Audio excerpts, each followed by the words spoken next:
Jadi ayahku seorang militer Amerika.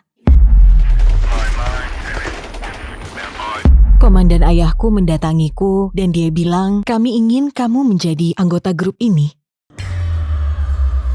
Kamu akan menjauhkan para wanita, menjalankan ajaran Islam agar menjadi bebas dan feminim dan menjalani hidup mereka.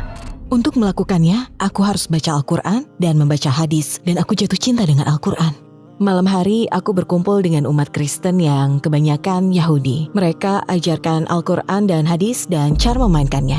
Aku putuskan, andaikan aku Yahudi, saat Isa alaihissalam datang, aku pasti menerima Isa alaihissalam. Jadi mengapa aku menyangkal Muhammad, meski harus menyerahkan hidupku? Saat aku bersyahadat, aku merasakan yang belum pernah aku rasakan. Saat aku mengucap asyhadu alla ilaha illallah, aku benar-benar seolah ini pertama kali di hidupku, aku bisa bernapas. Aku hubungi ayahku yang ada di Jerman, aku bilang aku seorang muslim. Dia bilang, cukup, aku akan belikan tiket. Besok, terbanglah ke Jerman. Aku bilang aku tak bisa menyangkalnya. Ayah bilang jika kamu menolak, kamu bukan putriku lagi, bagiku kamu mati. Dia membelikanku Ferrari. Dia bilang itu milikmu, jika kamu lepas jilbabmu. Assalamualaikum Syarifah Carlo Al-Andalusia. Selamat datang di wawancara kami. Terima kasih sudah datang. Aku ingin mulai dengan siapa Syarifah Carlo Al-Andalusia. Ceritakan kehidupanmu secara singkat. Waalaikumsalam warahmatullahi wabarakatuh. Jadi ayahku seorang militer Amerika. Aku lahir di Jerman. Dari Jerman, lalu aku keliling dunia bersama ayah. Selama 12 tahun, aku belajar di 13 sekolah. Menurutku, tumbuh dewasa seperti itu membuatku terbuka dengan ide-ide baru. Terbuka dengan budaya baru. Setelah itu, aku kuliah. Dan sebelum kuliah, perjalananku menuju Islam dimulai. Aku kuliah hubungan internasional, lalu berhenti karena menjadi seorang muslim. Aku menjadi muslim di usia 21 tahun. Kemudian aku mengambil gelar bahasa Inggris. Aku meraih gelar sarjana lain di bidang sains. Gelar master dalam komposisi dan retorika. Dan gelar PhD di kecerdasan buatan, aspek linguistik. Aku juga mendalami studi Hijaz dan Islam agar dapat mengajarkan Islam. Dan pada dasarnya, bekerja di universitas, berdakwah, itulah keseharianku. Bagaimana kehidupan beragamamu dulu? Apa yang kamu yakini? Aku dibesarkan sebagai Katolik. Ayahku seorang baptis selatan, ibuku seorang Katolik, agar mereka bisa menikah. Ayah harus setuju membesarkan kami sebagai Katolik. Begitulah aku tumbuh dewasa. Selama bertahun-tahun, aku mengamati berbagai jenis agama Kristen lainnya. Tapi intinya aku beragama Kristen. Aku percaya Yesus adalah Tuhan dan anak Tuhan. Dan jika kita tidak percaya dan tidak menyembahnya, maka kita masuk neraka. Itulah keyakinanku. Kami cukup religius dan keluargaku sangat konservatif. Aku selalu merasa Tuhan itu nyata bagiku. Hingga aku mulai bertanya pada diri sendiri dan aku bahkan menemui pendeta Kristen, pendeta Katolik. Aku bertanya tentang konsep Tritunggal karena itu sangat aneh dan itu tidak masuk akal. Aku orang yang sangat logis dan rasional. Jadi yang dijelaskan seperti omong kosong bagiku. Sulit bagiku memahaminya dan menerimanya. Tapi aku sangat percaya pada Tuhan dan semua orang di sekitarku mengatakan Yesus adalah Tuhan, anak Tuhan. Siapakah aku yang harus mempertanyakannya? Assalamualaikum saudara-saudariku, kami menyadari 80% penonton kami, termasuk pada video ini, belum mensubscribe channel kami. Seperti yang kamu tahu, kami adalah organisasi non-profit dan iklan dinonaktifkan pada video-video kami. Towards Eternity bukan hanya sebuah YouTube channel, tapi juga sebuah madrasah. Di sini kami mencoba mengedukasi diri kami sendiri dan para remaja. Alasan kami meminta ini adalah untuk menyebarkan kebenaran, mungkin terlihat seperti tindakan kecil, tapi insya Allah itu akan membantu kita menjangkau jutaan orang. Sekarang ayo klik tombol subscribe dan mari berjalan bersama Towards Eternity. Bagaimana kamu memutuskan tindakan berbahaya belajar ilmu-ilmu agama untuk merendahkan Islam? Oke, waktu itu aku kira tidak berbahaya.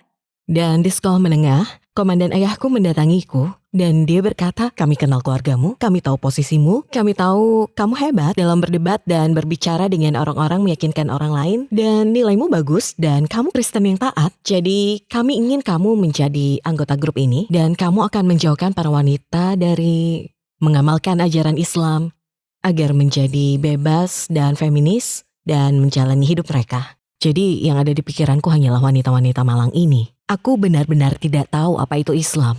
Aku belum pernah mempelajari atau mencari tahu. Di sekolah ada mata pelajaran itu.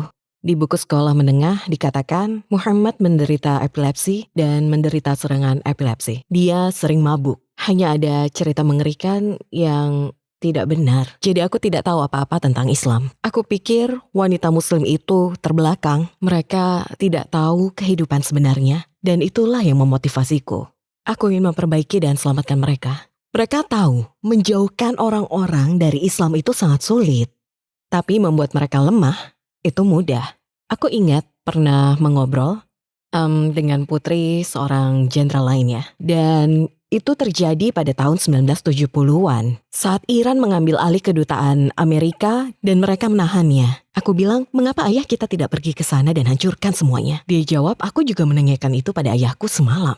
Dan dia menjawab, kebanyakan orang takut akan kematian, takut akan kehancuran. Ini membuat mereka tetap terkendali, dan ini cara Amerika mengendalikan mereka. Namun saat orang mengamalkan Islam, mereka tidak takut mati, maka sulit untuk dikendalikan. Aku baru sadar setelah menjadi Muslim. Oh, sekarang aku mengerti. Situasi berbahaya seperti apa yang pernah kamu alami saat gabung di organisasi ini, dan bagaimana menghadapinya? Aku tidak pernah menghadapi bahaya apapun.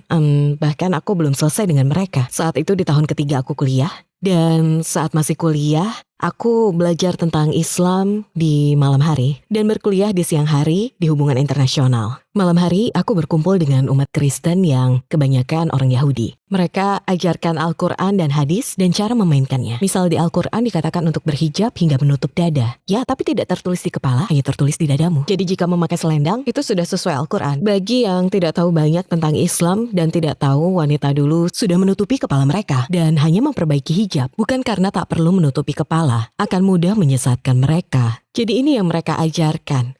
Untuk melakukannya, aku harus baca Al-Quran, aku membaca hadis, dan aku jatuh cinta dengan Al-Quran. Aku tidak berhasil lulus sarjana, karena di tahun ketigaku, aku menjadi seorang muslim. Aku tahu orang yang merekrutku, dan aku kenal para profesor yang bekerja denganku, bukan orang lain. Yang aku tahu mereka membayar semuanya, dan mereka siapkan pekerjaan untukku di Kedutaan Besar Amerika jika aku lulus dari hukum internasional. Jadi sekitar 7 tahun ke depan. Apa tujuan organisasi ini sampai mengajarkan anggotanya Al-Quran dan hadis untuk memanipulasi Al-Quran dan hadis dan mengubah pemikiran komunitas Islam? Mereka ingin kekuasaan dan kendali. Mereka juga menyadari bahwa aku pernah bertanya targetnya feminisme dan wanita. Dan jawabannya, jika kamu menghancurkan pria, hanya pria yang hancur. Jika kamu hancurkan wanita, kamu menghancurkan generasi penerusnya. Agar mereka kurang mengamalkan Islam. Agar mereka lemah dan fokus pada dunia. Dan bukan pada akhirat. Mereka bisa dengan mudah dimanipulasi dan dikendalikan untuk melakukan perintah mereka. Tak peduli orang ini akan masuk surga atau neraka. Mereka hanya ingin mengendalikan, memanipulasi mereka agar masyarakat melakukan perintah mereka. Ada pepatah lama. Cara terkuat mengendalikan orang-orang yakni dengan seks, narkoba, dan musik. Musik yang dimaksud adalah semua media. Jadi memanfaatkan semua ini, kamu buat mereka melakukan yang kamu mau. Atau fokus pada kehidupan. Agar penguasa bisa melakukan apapun tanpa kamu sadari dan peduli. Karena kamu fokus pada aku ingin mobil baru, aku ingin tampil cantik, aku ingin banyak pujian, aku ingin apapun yang ku mau yang berorientasi pada dunia. Jadi apa yang berubah dalam dirimu? Ceritakan pada kami perubahan pertama di hatimu terhadap Islam. Pertama, ketika aku membaca Al-Quran, isinya sangat logis. Al-Quran masuk akal. Saat aku duduk dan membacanya dan memperhatikan ayat-ayatnya, kamu mengerti hanya ada satu Tuhan dan Dia tidak punya anak. Tuhan ini Maha Kuasa. Dia adalah segala yang kamu butuhkan ada pada Tuhan. Segala yang kamu pikir ada pada Tuhan. Sungguh masuk akal. Tidak ada yang bisa menjawab saat aku bertanya tentang Tritunggal. Jadi, ini dapat diterima oleh logikaku. Itu sebabnya aku mulai mempelajarinya. Dan itu mulai menarik bagiku. Sampai aku mengikuti kelas agama Kristen agar aku menjadi Kristen yang kuat. Aku ikut kelas agama Kristen, aku berangkat ke sana. Dosennya lulusan Harvard. Usianya sekitar 80 tahun, dia sangat dikenal sebagai seorang akademisi teologi agama Kristen. Aku pikir, oke, dia akan mengajar perjanjian lama, perjanjian baru dari aslinya. Kami belajar bahasa Yunani, Ibrani, Aram, Latin, dan yang pertama dia lakukan di kelas Dia ambil Alkitab versi King James dalam bahasa Inggris. Dia bilang ambil dan buang ke tempat sampah. Aku terkejut lalu bilang Yesus tidak berbahasa Inggris. Lalu dia membawa kami kembali. Ternyata dia seorang Unitarian. Dia percaya bahwa hanya ada satu Tuhan dan Yesus adalah seorang nabi. Subhanallah. Masih Kristen, tapi karena semua hal yang telah ia pelajari, dia menyadari bahwa ada perubahan dalam Alkitab. Jadi ketika dia mengajari kami dokumen lama, perubahan-perubahan, penambahan, penghapusan, dan dia beritahu hubungan sejarahnya. Mengapa ini bisa terjadi, siapa yang melakukannya, dan mengapa. Jadi alih-alih memperkuat keimananku, aku justru ragu pada Kristen. Dan sekarang aku masih belajar Al-Quran, masih mempelajari sabda Nabi SAW. Jadi itu tahun pertama. Tahun kedua dan ketiga dihabiskan untuk belajar semua agama di dunia karena aku masih berminat menjadi duta besar. Menjadi kelas atas, aku akan ada pada tingkat tertentu yang sebenarnya sudah aku rasakan tapi aku akan meraihnya sendiri bukan karena ayah. Aku menginginkan dunia, aku ingin menikmati hidup ini. Aku ingin uang, derajat, dan kedudukan. Aku tidak ingin kehilangan semua ini. Dan ku tahu jika aku menjadi muslim, aku akan kehilangan semuanya. Jadi, aku mempelajari banyak agama. Akhirnya aku menyadari tidak ada jalan lain. Islam adalah kebenaran. Ya, bagiku Buddha dan Hindu lebih merupakan filsafat daripada agama. Semuanya berlatar belakang moral yang sama, latar belakang etika yang sama. Masalahnya, aku tidak percaya bahwa ada jutaan dewa. Aku tidak percaya manusia bisa jadi Tuhan. Maksudku, jika aku percaya Buddha, berarti aku juga percaya Yesus. Mereka tidak masuk akal bagiku. Aku sedang mencari Tuhan. Siapa Tuhan? Apa yang dia inginkan dari kita? Jika aku pindah dari agama Kristen, maka harus memberiku lebih, bukan kurang. Salah satu yang suka aku lakukan adalah ketika mengajarkan Islam, aku tidak hanya bilang Allah berfirman dan Rasul bersabda. Itu sudah sangat jelas. Allah berfirman demikian, Rasul bersabda demikian. Beginilah cara para sahabat menerapkannya. Seperti itulah cara semua ulama selama berabad-abad memahaminya. Lalu, mari kita lihat sosiologi. Lihat bagaimana kesesuaiannya. Lalu mari kita lihat psikologi. Lihat bagaimana kesesuaiannya. Sekarang ilmu fisika. Lihat bagaimana kesesuaiannya. Agar kita mampu, sebagaimana firman Allah, melihat buktinya dan merenungkannya. Jadi, dengan begitu, tidak hanya semakin lebih jelas ke orang lain. Semakin menguat di hatiku. Karena sekali lagi, aku orang yang sangat logis. Setelah mempelajari agama lain bertahun-tahun, kamu berusaha agar tidak masuk Islam. Apa yang mengubah pikiranmu dan akhirnya masuk Islam? Kira-kira seminggu, aku tidak ingat karena sudah lama sekali, tepatnya beberapa hari. Namun seminggu sebelum aku memeluk atau kembali ke Islam, aku bermimpi berlari ketakutan. Ada yang mengejarku dan itu jahat. Aku tidak bisa melihatnya, hanya mendengarnya. Dan aku tahu dia mengejarku, dan dia jahat dan ingin menghancurkanku. Aku bangun ketakutan. Saat itu, aku memohon. Aku berkata, ya Tuhan, Yesus, Muhammad, Buddha, siapapun engkau, aku ingin tahu yang sebenarnya. Aku perlu tahu siapa engkau. Sebelumnya, aku membaca dan belajar agar tidak menjadi seorang muslim. Karena aku cinta Al-Quran tapi tidak ingin Islam, karena akan menggagalkan segalanya. Setelah mimpi itu, aku ingin tahu kebenarannya. Jadi niatku berubah total.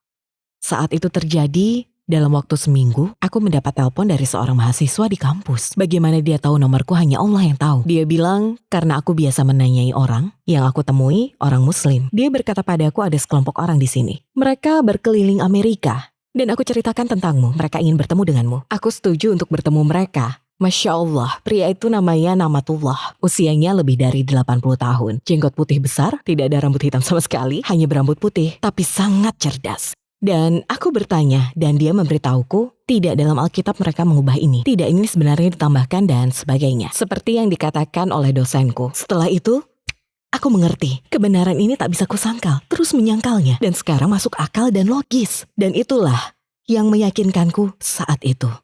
Aku putuskan, jika aku Yahudi, ketika Isa alaihissalam datang, aku pasti akan menerima Isa alaihissalam. Jadi, mengapa aku menyangkal Muhammad? Meski harus menyerahkan hidupku, memang tidak mudah dan sejujurnya aku yakin Allah memberiku kekuatan karena aku dulu anak manja. Aku anak yang suka merengek pada ayah, ingin ini, ingin itu, dan akan diberikan uang untuk membelinya. Bukanlah keputusan yang mudah, tapi bagaimana bisa aku menyangkal kebenaran ini? Jadi, tidak semua dalam Islam bisa aku jelaskan. Namun Allah terus menunjukkan padaku untuk membuatku lebih kuat. Allah pasti akan berikan yang kamu butuhkan saat kamu butuh. Bisa tolong ceritakan saat kamu bersyahadat, apa yang kamu rasakan? Di penghujung malam, saat itu fajar, karena Syekh berkata kepadaku, kita harus sholat. Aku berada di sana sepanjang malam berdebat dengan pria tua ini. Semoga Allah memberinya surga Firdaus. Dia berkata kita harus sholat, tapi aku mengajakmu menjadi seorang muslim. Kata-kata ini sangat kuat bagiku, karena tidak ada yang pernah mengajakku jadi muslim. Meskipun aku sudah memikirkannya, tidak pernah ada yang mengajakku. Tidak ada yang benar-benar mengajakku menjadi seorang muslim. Saat dia mengucapkannya, hatiku seperti inilah yang kuinginkan dan kubutuhkan. Jadi alhamdulillah aku menjawab iya. Saat aku bersyahadat, aku merasakan yang belum pernah aku rasakan. Saat aku mengucap asyhadu alla ilaha illallah, rasanya seperti ada sesuatu yang berat di dadaku yang telah diangkat. Aku benar-benar seolah ini pertama kali di hidupku aku bisa bernafas. Bertahun-tahun kemudian, aku membaca ayat Al-Quran yang membahas orang-orang non-muslim atau tidak beriman. Dada mereka seperti menyempit, seperti orang naik gunung. Aku sungguh gembira. Aku seperti terbebas. Akhirnya menemukan tempat yang aku butuhkan. Aku menemukan siapa dan apa yang aku butuhkan. Dan aku merasa seperti spiritual yang tinggi. Aku pulang ke apartemenku. Aku hubungi ayahku yang ada di Jerman. Aku bilang aku seorang muslim. Dia bilang, apakah kamu gila? Kamu terkena pencucian otak? Ada apa denganmu? Dia tidak senang tentu saja dan dia bilang, cukup, aku akan belikan tiket.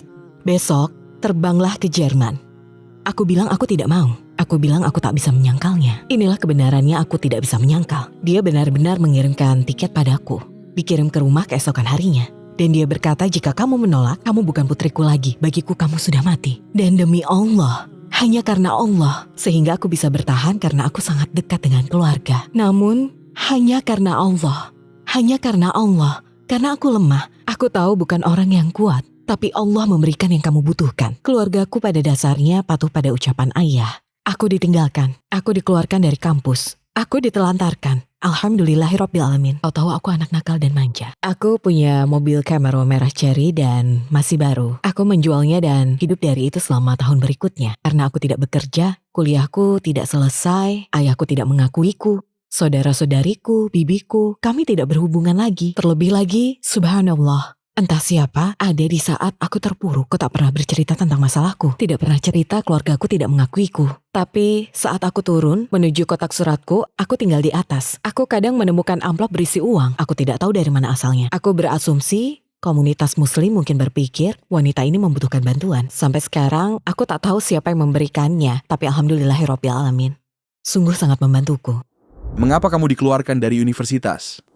Saat aku menjadi muslim, aku langsung berhijab. Begitu dosen melihatku, dia bilang, apa yang kamu lakukan? Aku bilang, jika aku seorang muslim. Dia bilang, kamu sadar telah kehilangan segalanya. Jadi, mereka mengeluarkanku. Pada dasarnya orang-orang ini mengendalikan universitas. Mereka, organisasi itu, orang-orang yang ada di dalamnya. Mereka menjabat sebagai dekan, presiden, dan semacamnya. Dan dekan kampusku berkata, ikut kelasnya, lanjutkan kelasmu, aku jamin kamu mendapat nilai F. Aku tidak tahu harus berbuat apa dan aku tahu dia bisa melakukannya. Kelas terakhir yang aku ikuti, semuanya belajar mandiri. Hanya tinggal bagian terakhir dari pendidikanku. Dan jika aku tidak ikut, aku tidak akan bisa lulus. Jadi selama setahun, aku tidak ke kampus. Aku sulit dapat kerja. Bahkan aku mencoba bekerja sebagai petugas arsip, hanya mengarsipkan dokumen. Mereka bilang, maaf soal jilbabmu, kami tidak bisa. Karena itu kamu tidak bisa melakukan pengarsipan. Seolah-olah itu membuatku bodoh. Ayah tahu aku suka mobil balap. Dia membelikanku Ferrari. Dia bilang, itu milikmu jika kamu lepas jilbabmu. Aku menjawab, tidak terima kasih. Dunia atau Allah, mana yang aku inginkan? Dan itu pilihan yang sangat mudah. Alhamdulillah. Aku mampu membayar sewa. Aku mampu membayar kebutuhan pokok.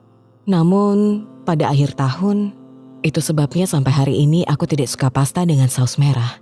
Karena aku hanya mampu membeli pasta tomat, beberapa bumbu dan makaroni. Karena aku miskin, sangat miskin. Namun kemudian Allah memberi jalan. Subhanallah.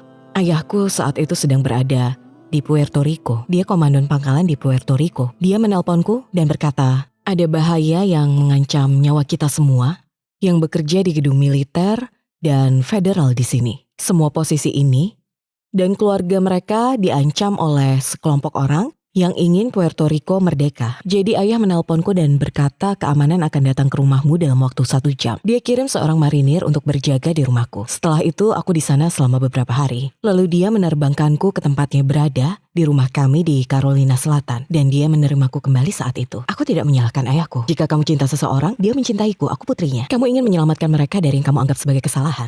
Jadi, dia pikir bocah manja ini kalau aku ambil uangnya, kalau aku ambil keluarga, kalau aku ambil semua yang dia suka, dia akan pulang. Tapi aku tidak. Ayah memperpanjang durasinya, memberiku kesempatan untuk kembali, tapi sekarang aku dalam bahaya. Jadi dia bilang lupakan semua itu. Aku ingin dia kembali dan itulah yang dia lakukan. Sejak saat itu, alhamdulillah ayah mengurus semuanya. Apa yang kamu pikirkan sepanjang tahun itu? Apa yang ada dalam pikiranmu? Bagaimana perasaanmu? Dan bagaimana kamu bisa menghadapi situasi sulit ini? Aku tahu kedengarannya aneh. Aku sudah membaca hadis jika Allah mencintai seseorang, dia akan mengujinya. Dia tidak ingin di hatimu ada yang lain selain dia. Bukan dunia, bukan keluarga, bukan masyarakat. Jadi aku merasa, oke, Allah sedang mengujiku. Allah ingin melihat apakah aku benar-benar percaya. Allah ingin melihat apakah aku akan menjadi baik. Jika berhasil dia akan mencintaiku. Dan itulah motivasi bagiku. Aku ingin Allah mencintaiku. Bagaimana reaksi organisasi itu saat kamu masuk Islam? Apakah mereka mencoba menyakitimu agar tidak membocorkan rahasia mereka? Bagaimana kamu menjalaninya? Aku tidak pernah bercerita pada siapapun hingga sekitar 10-12 tahun setelah menjadi muslim. Seseorang bertanya padaku dan dia terkejut mendengar jawabanku. Dan sejak saat itu dia bilang, kamu harus menulisnya. Kamu harus menyebarkan ini di internet. Dan aku melakukannya. Menulisnya. Saat itulah orang-orang mulai berkata, sebentar, ini luar biasa. Kami tidak tahu seperti ini memang ada. Kami pernah mendengarnya, tapi tidak tahu jika itu nyata. Tapi sebelumnya aku tidak beritahu siapapun bagaimana aku menjadi muslim. Aku ingin berterima kasih telah mengundangku ke sini dan Eternal Passenger sudah sangat baik padaku. Dan pertanyaanmu sangat bagus secara intelektual. Aku sangat senang bisa datang dan melakukan ini untuk kalian semua.